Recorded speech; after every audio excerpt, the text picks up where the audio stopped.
The other day, and her name is Marilyn, and said, I used to like listening to you before you bashed Trump every day. And do we bash Trump every day? And I had to tweet back. Is that what it's called when I tweet back? I tweeted back. Yeah.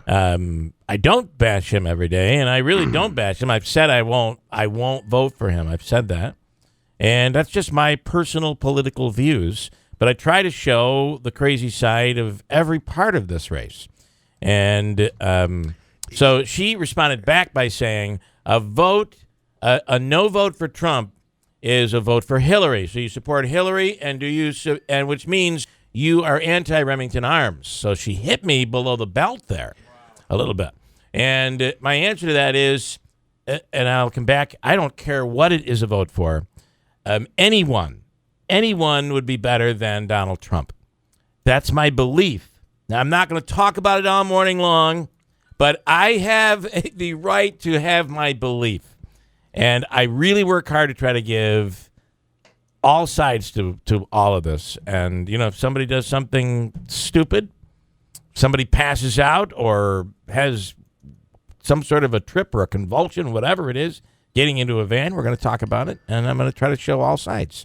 But my personal views are my personal views. And I just don't you're not going to change. I'm not trying to change her mind. She's voting for Donald Trump. Don't try to change mine. So, well, you just said something, and you've said it on the air before. Yeah. But for a Trump supporter to hear you say that anyone is better than Trump, I can understand her. I don't say it every day. No, you don't. I'm not Glenn Beck, who talks about it every single day, who is really in a campaign against Donald Trump. That's not what I do. I have no interest. I don't think it's good for the show to do that. I don't do it. I don't do it in my personal life. But I'm not voting for Donald Trump. You're not going to say anything that will change my mind. I don't care what you say. This man, to me, is deplorable.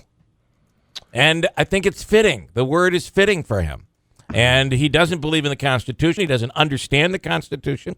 He doesn't stand up for American values. And if you think you can trust him with your Second Amendment rights, good luck.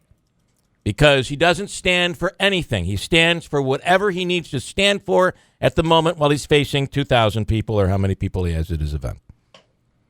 Now, there's a show on Showtime. Do you want to comment on it? And I'm not going to go off all day on it. I don't know that I can. It's just my belief. I don't know that I have. And don't try to change my mind and argue with me about it. I'm not going to change my mind. One thing I can change your mind about. Yeah, it's what? That little girl on America's Got Talent. You're not going to. Please don't go down that road. I'm going. You don't like that girl? I don't like it. It's an annoying. It's a very annoying style voice. Yeah, the whole whiny, shaky thing that she does. I mean, there's been 3 or 4 different pop artists to come out in the last year. That's the new trend is for girls to sing like that. But this girl sounds like that. I mean, that's what. Just listen. No, I think that There'll be a valid answer. Or just say that I don't know my name. I don't play by the rules. Okay, that girl's 12 years old. she's mimicking every artist she's heard growing up because the last 2 or 3 years they've all sounded like that. I don't know about that. Maybe I don't listen to that. Her ukulele playing is unbelievable. Artists out there that do kind of sound like that. I think you're right. But the fact that she's 12 and she has an adult-sounding voice, I think she's really good. And I cannot believe you took me off my little Trump speech. I'm trying to help you. I was just going into you can try to help me all you want. But it's how I believe. I'm not going to lie to you. Do you want somebody who's going to come out every day and just tell you whatever it takes to get ratings? I'm going to say whatever I need to say in order to make sure we're number one. Well, that's not me. And if that's what you're looking for, then you've tuned into the wrong frequency. Now, I've been watching this Showtime. They're calling it Circus, and it's been following the campaign. It started out quite a while ago, and it's a half-hour show, and they do one, for the most part, every week. And they go around. It's 3 reporters, or 2 reporters and a policy guy. They go around and follow the campaigns. It's really pretty interesting. And this week they had a little bit of a feature on Gary Johnson. And a part of the thing was the Aleppo thing where he made what is that? Okay. And that was a real faux pas.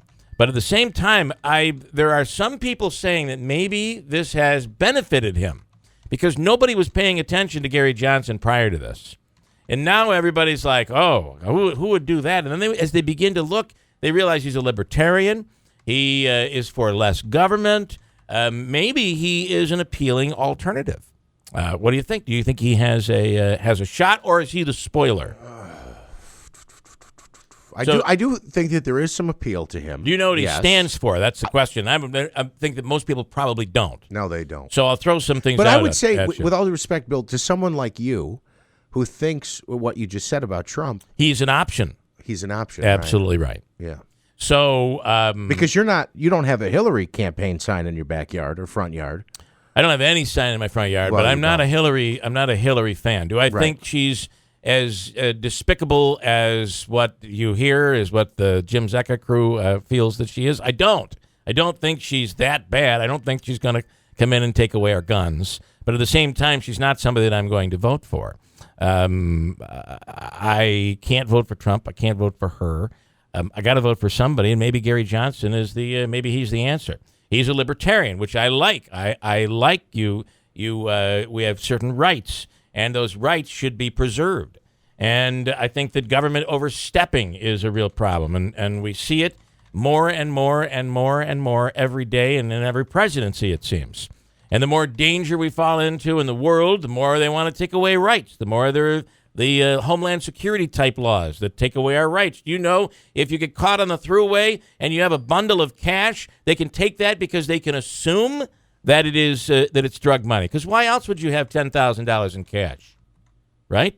There's no due process there. They could take your car. They could take everything.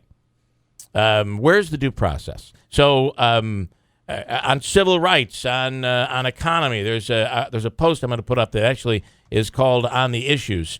And it goes on all the issues for Gary Johnson, what he believes in, where he stands on crime, what he stands, how he stands on drugs and education, where he is on the environment. And he's a big opponent of eminent domain. When he was governor in New Mexico, very anti-eminent domain. A lot of people would like that. On his foreign policy, stay in the UN, but stay out of foreign interventions. Our attacks and these military attacks. Remember when President Bill Clinton, would deal with Saddam Hussein, and the way we do it is we just send missiles over there. And this is how we would respond. Well, the problem is that had innocent people. It created a lot of this negative attitude that they have in the Middle East towards the United States. That's his belief. And the list goes on. On gun control, keep the guns away from mentally ill and potential terrorists. However, the no-fly list should not be used to deny people guns. He's a Second Amendment believer. And the list goes on. So I'll post that in our show notes at WIBX950.com, and it might give you a little bit of an insight. Maybe Gary Johnson is an option. I know, Jim Zecca, not an option for you. I understand, and I'm not going to try to change your mind.